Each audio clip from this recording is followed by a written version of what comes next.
Welcome to Safety Chats. Host Jason Stark, Director of Safety at Baldwin Safety and Compliance, shares decades of aviation experience and a passion for safety. Let's get started with this week's Safety Chat. So, my teenage son, maybe if you heard an earlier podcast, the one that decided to go on a 24-hour excursion, is the quintessential slob. And before you scream at me for being dad of the year, hear me out. So, just like most teenagers, I think that are of his age are pretty slobs. And if you are a teenager listening to this, no offense, but you got a little cleaning up to learn to do. For those of you who are parents of a teen, you probably know what I'm talking about. Socks in places where there shouldn't be socks, boxer shorts in the backyard, you name it. Find clothes everywhere. He tends to just leave everything laying around. Well, the other day, I come home and the kid eats like a horse. And he left probably 3 dishes full of peanut butter, sour cream, I think was one of them, and chocolate. I don't even know where he got the chocolate. On the dishes, it's coated on the dishes in the sink when the dishwasher still had dirty dishes in it. So naturally, I, again being father of the year, attributed that action, that behavior to him being a slob. And didn't realize, and this is a fault of human beings, that there could have been external factors that could have influenced his behavior, that could have caused him to leave those nasty dishes in the kitchen sink. And as it turns out, a little bit of investigation, but he was running late and his mom was waiting for him outside to take him to an appointment, and she was getting on him to hurry up. So with the fact of not wanting to make her mad, his plan was to leave those dishes in there to when he got back and he was going to clean them. Well, I didn't take into account those external factors, and as soon as he walked in the room, when he got home, naturally being dad of the year, I got on his case. So after he explained, of course, I apologized and all was good. So that's what we're going to talk about, attribution theory. How's everybody doing? This is Jason. This is the Baldwin Safety Chat podcast where we talk about everything safety management, organizational excellence, organizational dynamics. Do you notice that the scope keeps changing?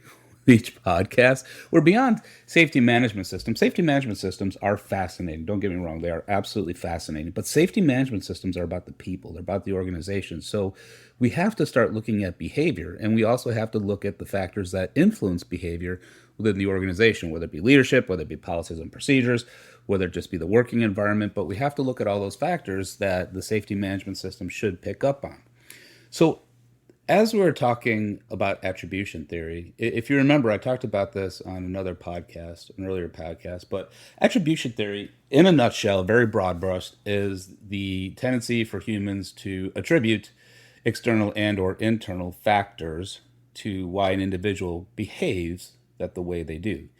There's interpersonal and intrapersonal attribution, intrapersonal being how you attribute your own behavior to your past and your actions. And then obviously interpersonal is what we're interested in, is how you attribute other people's behaviors.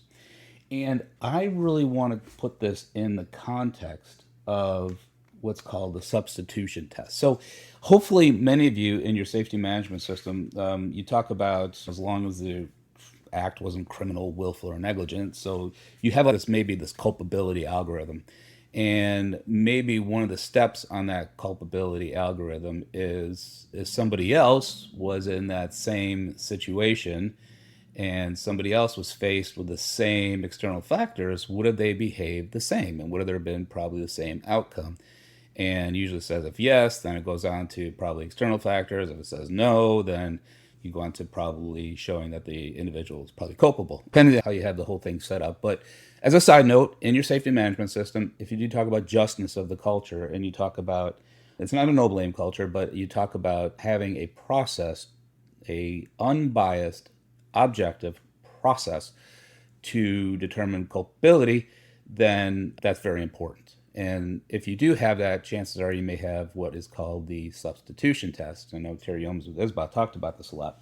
But here's the funny thing. When we look at attribution theory, it is that when we do that, when we look for causes of people's behaviors, even in the substitution test, research has shown that we do have a tendency to not be entirely accurate when trying to attribute the causes for somebody's behavior. In fact, we tend to, as humans, overemphasize internal factors rather than external factors for the behavior. And that could be why in our industry for the longest time it was just easier, path of least resistance, to blame somebody and attribute an errant act or a destructive act to that person. We ascribe blame to that person. And Ivan Popolotti talks about this in his awesome TED Talk. We have this really bad habit of ascribing blame or attributing to internal factors to that individual's behavior. So we have to be careful about that in attribution theory. So this, again, was talking about attribution theory. We're talking about interpersonal, and that we have a bias, or we have a bent towards attributing causes to internal behavior, to internal factors. This is interesting because this is what research has shown, and this is where we're going to get to the point about how you can use this instead of a substitution test. There's basically three dimensions, or there's three pieces of information, I should say, that when people are attributing behavior to external versus internal factors, there are three pieces of information that really come into play. And these three pieces of information are called distinctiveness, consensus, and consistency.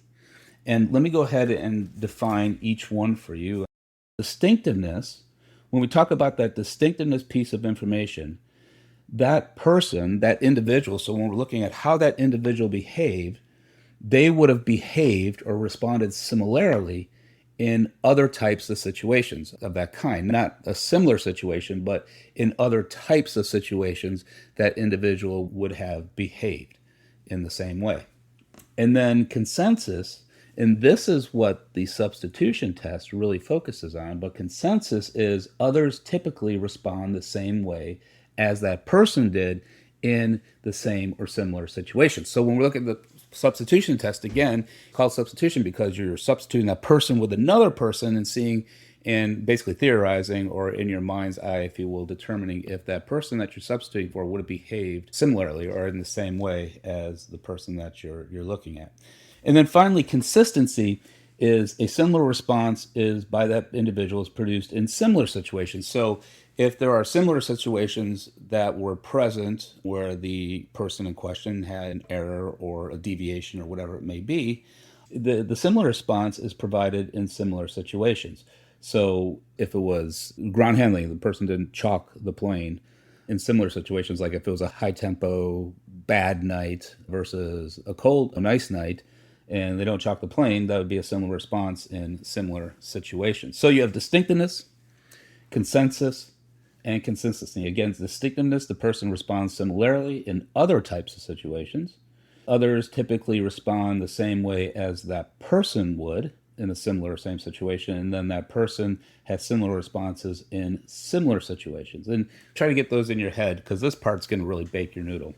But what research has shown is that if all three are high, so if there is high distinctiveness, meaning that the person does respond similarly in other situations, that's pretty high, and the others would typically respond the same way as the person in similar situations, and a high probability or a high instance of a similar response by that person is provided in a similar situation. When all three of those are high, research has shown that people attribute that behavior to external factors. Now, this might be something you want to include instead of just a substitution test. Why don't you look at these other two dimensions as well? But I'm not saying that this is an algorithm itself. What I'm saying is that this is what research has shown, because this whole attribution is subjective. It's how people are looking at it. So again, that's something we need to be careful of. But research has shown that if all three are high, it is attributed to external factors. So let's look at the lineman that doesn't chalk an airplane. So the person responded similarly in other types of situations. So he missed a step, or he was errant in an important step. If there were similar situations that he also missed a step, then that's distinctiveness. So the saying that's high, and consensus, others typically respond the same way as that person in similar situations. So if you have others in similar or the same situation missing checklist steps, that's high. And in this case, there's a similar response by that individual produced in similar situations. So the first one is the person responds the same in other types of situation, and the third one, consistency, is that person responds the same or similar in similar situations. So when it comes to chalking, maybe they don't chalk, so that's a similar situation. But when all three of those are high, we have a tendency to attribute that person's behavior to external factors, which would make sense, right? Because if you have other people missing checklist steps, this person missed checklist steps in similar situations, and then in other situations, then maybe there's something wrong with your checklist. So maybe it's something that is external. Now, I know you're like scratching your head like, well, wait a second. If he's constantly screwing up, he should, there's something wrong. This is based on research and how we tend to attribute the causes. So what we're saying is that if this came to an event review committee, or if this came to the safety committee, we'd look at this, and it might be good to look at all these three, and not just the substitution test, but looking at this person, how they've responded in other types of situations, and also how they've responded in similar situations, if you have that data, to help you make that decision. Now, interestingly, that when consensus is low, distinctiveness is low, but consistency is high, then research has shown that we have a tendency to attribute that behavior to internal factors. So there's maybe a willingness, or a poor training, or poor knowledge of the system, or whatever it may be. We attribute that to an internal factor. So in distinctiveness, in this case, the person responded similarly in other types of situations. Well, they don't. In other types of situations, for this example, this individual follows the checklist and doesn't miss steps. Consensus is low. Others in this particular situation would not respond the same way as this individual did. And that goes to the substitution test, but that's the only part of the substitution test. But this is an interesting consistency, is that if there is a similar situation, so let's say it's fueling, and it's center point fueling, or single point, as I know it's called in the industry, that in this case, in similar responses, like for example, misfueling, if that is high in similar situations, like fueling a Hawker versus fueling a Falcon, then they're saying that what we tend to do is attribute those causes to internal factors. So again, this is the three pieces of information that research has shown how we process and how we judge, as a lack of a better word, or attribute causes as being external versus internal. But I think we can use this as a tool, because when we just do the substitution test, then we're missing other pieces of information, I believe. So again, the substitution test is basically just looking at consensus, but we're missing distinctiveness and consistency. So I think maybe something to think about when we're looking at those special algorithms that we have, and when we're looking at how we're going to ascribe culpability. What we do have to resist, and this is why a formal process is so important, because I want to go back to that certain area. And yes, I do have a book here, and I'm reading out of a book. I'm paraphrasing out of a book. Individuals, we're not entirely accurate when we attempt to attribute causes for others' behavior. And we have a bent towards attributing the causes to internal factors of that individual. So without that algorithm, without those standardized procedures, without the fact that maybe we're looking at not only consensus, but distinctiveness and consistency, then we may improperly ascribe blame to somebody. Now, I'm not saying we never ascribe blame. I'm not of that school that a person's actions is always a symptom or a result of the system. Not necessarily, because we do have people that just don't get it. But I think we over-ascribe to internal factors, and we definitely under-ascribe to external factors.